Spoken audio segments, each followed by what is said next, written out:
Hi అండి. Good morning.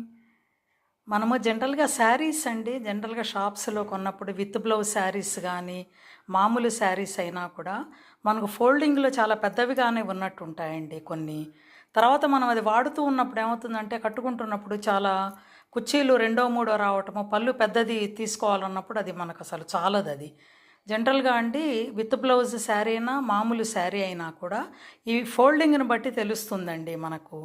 ఎంత పెద్దది అనేది కూడా మనం ఒక అంచనా వేసుకోవచ్చు షాప్‌కి వెళ్ళినప్పుడు. విత్ బ్లౌజు ముందు పెద్దగానే ఉంటుంది గానీ విత్ బ్లౌజ్ శారీ. దాన్ని మనం అక్కడ ఇది టైలర్ దగ్గర తీసుకొనెళ్ళి కుట్టించిన తర్వాత బ్లౌజ్ తీసిన తర్వాత అది చిన్నగా అవుతుంది ఒక్కోసారి.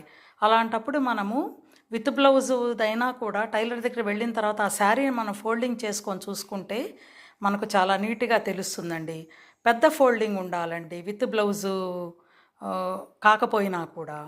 విత్ బ్లౌజ్ కాకపోయినా కూడా పెద్ద ఫోల్డింగ్ గనక ఉంటే మనకది చాలా క్లియర్‌గా అది పెద్ద శారీ అని తెలుస్తుందండి. మనం దాన్ని ధరించినప్పుడు చాలా నీట్‌గా కుర్చీలు, పళ్ళు పెద్దదిగా రావటము అన్నీ జరుగుతుంది. బావుంటుందండి. చాలా బావుంటుంది. ఫోల్డింగ్ చిన్నగా ఉంది అంటే మాత్రం విత్ బ్లౌజ్ శారీ అయినా కూడా అది మనకు పనికిరాదండి. వితౌట్ బ్లౌజ్‌దైనా కూడా పనికిరాదు. వితౌట్ బ్లౌజ్‌ది పెద్దగా ఉంటే ఇంకా మనకు బాగా కంఫర్టబుల్‌గా ఉంటుందండి. ఇలా ఉండే ఫోల్డింగ్‌ని బట్టి మనం తెలుసుకోవచ్చు.